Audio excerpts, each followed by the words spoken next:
¿Qué tal? ¿Cómo le va? Buenas noches. Un gusto estar con usted. Bueno, como todos los miércoles hasta ahora, diálogos en libertad para comentar, charlar con personas para ver cómo está la política, la economía, la historia, la sociología de este país y ver cómo andamos. Y desde el miércoles pasado hemos iniciado un ciclo, siempre al comienzo de nuestro programa, que lo denominamos la solución liberal, como una manera de estar haciendo docencia respecto a un tema que para muchos todavía es tabú. Hace 5 o 10 años atrás era mala palabra decir que será liberal. Y lo iniciamos con Agustín Echevarne, director de la Fundación Libertad y Progreso, para que, dada su gran capacidad docente, pudiéramos tener una idea más clara de lo que es el liberalismo. El miércoles pasado vimos los orígenes y la historia del pensamiento liberal. Y hoy vamos ya a encarar las diferencias que hay con otros tipos de ideas al respecto y todas las formas prácticas que hay de aplicar el liberalismo. Ya lo tengo en línea, Agustín Echevarne, y lo estoy saludando. Hola Agustín, gusto tenerte acá como siempre. ¿Cómo estás? Hola Rubén, un placer charlar contigo, como siempre. Bueno, el miércoles pasado hiciste un raconto, una historia del pensamiento y de las primeras prácticas del liberalismo. Y ahora sería interesante ver las comparaciones, las evaluaciones que podemos hacer con su contraparte, ¿no? Que mucha gente a veces no entiende las diferencias importantes que hay entre liberalismo y socialismo y se mezclan algunas situaciones. Y me gustaría que vos pudieras aclarar las más importantes diferencias que hay entre liberalismo y socialismo. Te escucho. Sí, buenísimo. Gracias por la pregunta, me parece que está muy bueno. Creo que una buena manera de encararlo es, por ejemplo, tomar el índice de libertades económicas, ¿no? Que allí te da una sensación de lo que está pasando en los 180, 190 países. Y entonces podés distinguir cuáles son los países más libres de los más represivos. O sea, la diferencia fundamental, si fuera el socialismo extremo, es fácil de observarlo porque el socialismo extremo es donde todos los medios de producción son del Estado y ya no son no existe más la propiedad privada, salvo la propiedad privada de las cosas muy puntuales que puedes tener tus utensilios de trabajo y demás dentro de tu casa. Pero todo lo demás es del Estado. Eso no funcionó en ninguna parte, lo que sería el comunismo o el socialismo extremo fracasó en 60 países y solo provocó una inmensa cantidad de muertos. Algunos estiman entre 100 millones, otros 140 millones de muertos, pues produce una tremendas hambrunas, en el caso de Rusia, en China, en lo que fue Camboya fue un desastre total. O sea, pero digamos, salgamos de ahí que eso prácticamente existe en muy pocos lugares y vamos a lo que hay en el mundo real, en lo que uno podría aspirar, que también hay diferencias importantes, y ahí tenés 4 países que son los más libres que hoy hay en la Tierra, desde el punto de vista de las libertades económicas y lo como significarían las libertades para un individuo. Y esos son Singapur, Suiza, Irlanda y Taiwán. Y después tenés cerca de 28 países o 23 países, perdón, que son los países mayormente libres, o sea que siguen siendo países muy libres. Y ahí tenés países como Nueva Zelanda, Estonia, Luxemburgo, Holanda, Dinamarca, pero también están países nórdicos, ¿no? Como digo, Dinamarca, digo bien, o Suecia, o Finlandia, Noruega. Entonces, fíjate que puede ser muy libre a pesar de que tengas un Estado relativamente grande. Y en ese rubro entran incluso 2 países latinoamericanos. Chile, que todavía a pesar de tener un gobierno que fue marxista, pero que no hizo todavía ningún cambio determinante, aunque estos índices siempre tienen rezagos, ¿no? Porque son índices que van tomando datos de hace 2 años en realidad, o sea que todavía hoy puede estar un poco peor. Y el otro es Uruguay. Entonces tenemos 2 países latinoamericanos que logran ingresar allí. Y si no, el resto son Estados Unidos, Australia, Alemania, Sur Corea, todos estos países. Y entonces, ¿en qué consiste esto de la libertad económica, digamos. Y ahí vas a tener que, el índice, hay distintas formas de hacerlo. El Fraser Institute toma como 47 índices diferentes. Sí, perdón, ¿me decías? No dije nada, te estaba escuchando con atención. No, entonces te cuento, hay como este índice que me gusta, el de Heritage Foundation, para explicarlo porque lo resume en 12 temas. Y entonces los 12 temas, que en realidad podemos dividirlos en 4 bloques. Un primer bloque es el rule of law, que es lo que hablábamos la vez pasada, ¿no? Que la regla sea la ley y no una persona. Es decir, que te gobierne la ley y no las personas.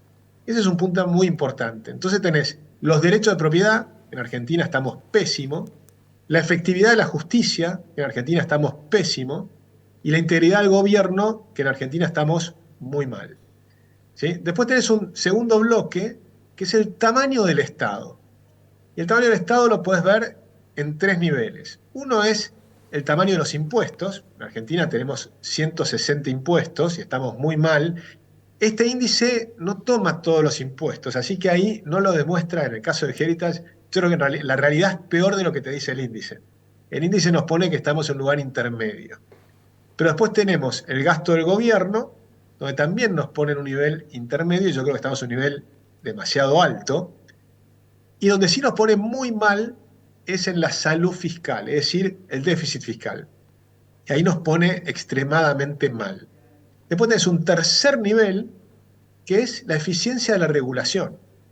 En la eficiencia de regulación tenés la libertad de negocios, que en Argentina está mal, la libertad de los mercados laborales, de las reglas laborales, que a nosotros estamos muy mal, porque tenemos 6 millones de personas trabajando en el mercado negro, precisamente porque el mercado blanco tenés otras 6 millones de personas, pero que tenés reglas muy complicadas y una cantidad de juicios laborales que pueden hacer quebrar a cualquier pyme, o sea que ahí estamos mal.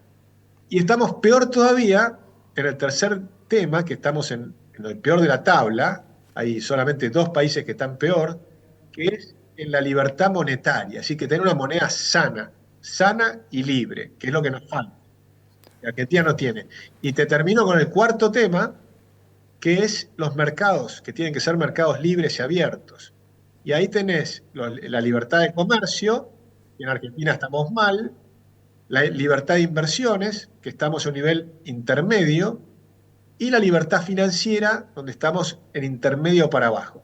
Entonces tenés países libres, países mayormente libres, pero que tampoco estamos ahí, y después tenés países mayormente reprimidos, que es donde está Argentina ahora, que estuvimos un tiempito en los países represivos, porque después tenés abajo de todo un término de países reprimidos, que Argentina estaba ahí y salimos porque hubo algunas cosas que mejoraron, por ejemplo, la independencia de la justicia cuando salió la condena a Cristina Kirchner, ahí subimos un peldaño en ese tema, porque vio que había algo más de independencia de la que se creía y tal vez hay más esperanza de que eso siga mejorando en el próximo gobierno. Pero por ahora eso es donde estamos hoy. Estamos en el puesto 144 entre los 180 países. ¿Sí? Y si tomás América Latina, hay solamente 3 países que estamos, no, pero hay 5 países, estamos 27 sobre 32 países de toda América. Si tomás toda América, estamos en el puesto 27 sobre 32. Qué bárbaro. Agustín, mencionaste entre los 4 países libres a Singapur. Y yo muchas veces me pregunto si Argentina a esta altura de los acontecimientos no está necesitando un Lee Kuan Yew. Bueno, el problema es cómo llegó Lee Kuan Yew, porque Lee Kuan Yew, claro, fue un gobierno bastante autoritario, ¿no? O sea, impuso las reglas de juego de la libertad. Entonces, para el ciudadano común tenía la regla de libertad, pero la forma en que llegó no fue tan libre. Igual yo no soy experto en toda digamos, en toda la historia de Singapur, había que meterse más a mirar el detalle. Pero sí necesitamos, te diría, una revolución cultural, ¿no? Una revolución cultural que tal vez se empieza a dar en Argentina y lo estamos viendo con la discusión que estamos viendo hoy en la política, con el ascenso de Javier Milei y con Patricia Bullrich ganándole a Larreta, ¿no? Digamos, hay un ascenso, sobre todo en los jóvenes, de la discusión de estas ideas de la libertad. Y te diría que nuestro modelo, a mí me gusta más entre esos 4 países el de Irlanda. Suiza me encantaría, pero Suiza tiene una cultura donde siempre estuvieron mejor. Siempre, hace 200 años que están siempre mejor que el resto, y siempre mejor que el resto de Europa. Y siempre evitaron las guerras. Y siempre, lo de Suiza es una cultura muy linda, porque ellos, viste, que eran los cantones que se fueron sumando e independizando. Y como se sumaba un cantón nuevo cuando había 3 cantones y se sumaba un cuarto, la regla de la democracia, que es la de la mayoría, no te sirve, porque 3 le ganan a uno siempre. Entonces votamos y siempre pierdo.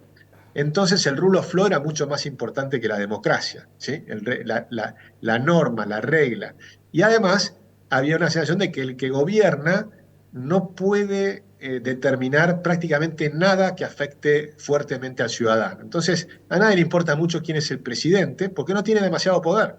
Tiene Claro. más poder a nivel de, digamos, la ciudad, e incluso en las ciudades, no es que tenés un político que gobierna, sino que tenés una especie de consejo deliberante, pero que no, que es ad honorem, que elige un administrador. Entonces, no es que alguien que te gobierne, sino alguien que administre el consorcio. O sea, la forma de pensar es mucho más linda, mucho más libre de lo que podemos imaginarnos. Pero más parecido a lo que nosotros podemos llegar a tener, creo yo, es el caso de Irlanda, porque Irlanda era un país muy pobre, católico, como nosotros, en Europa, pero que era de los más pobres de Europa y que siempre le fue mal, siempre fue peor que al resto, y que además tuvo mucha violencia, recordemos el IRA y demás, o sea que tiene un aspecto de terrorismo, como nosotros también tuvimos en la década del 70, es decir, que tiene mayores paralelismos. Y lo lindo que tiene es que era más pobre que Argentina hace 40 años, hizo toda una transformación, que son las que nosotros proponemos para la Argentina, para mejorar estos 12 aspectos de los que hablábamos recién. Bueno, Irlanda fue mejorando los 12 aspectos. Y vos los mirás hoy y es impresionante porque tiene en casi todos los rubros, esto te evalúa de 0 a 100, ¿no? En casi todos los rubros está arriba de 80. Es decir, que están los mejores niveles del mundo. En derecho de propiedad, que Argentina está en la mitad de la tabla, ahí están 92,9, ¿sí? Casi perfecto. En la efectividad de la justicia, 93,9, casi perfecto. En la integridad del gobierno, 82, buenísimo. En los impuestos son muy bajitos, entonces estás muy bien. El gasto del gobierno es pequeño. En la salud fiscal están impecables. Entonces, se puede hacer, se puede salir de estar muy mal, de estar muy mal en este ranking y por lo tanto en la vida real, hacer las reformas, y eso es lo que viene, la maravilla es lo que viene después. La transición es difícil, puede ser complicada, pero después Irlanda tuvo 40 años de crecimiento económico y hoy es bastante más rica que Estados Unidos. De ser más pobre que Argentina a pasar a ser bastante más rica que Estados Unidos en 4 décadas. Ese es el futuro que nosotros le proponemos a los argentinos. Ahora, Agustín, no quiero meterme en la política porque la idea esta es, con la solución liberal, es armar un ciclo en Córdoba hasta fin de año para que se conozca en profundidad el pensamiento liberal, que vos lo dominás muy bien. Pero las transformaciones en Argentina, tendríamos que tener en cuenta que Argentina es un país corporativo y entonces los intereses están a la vista.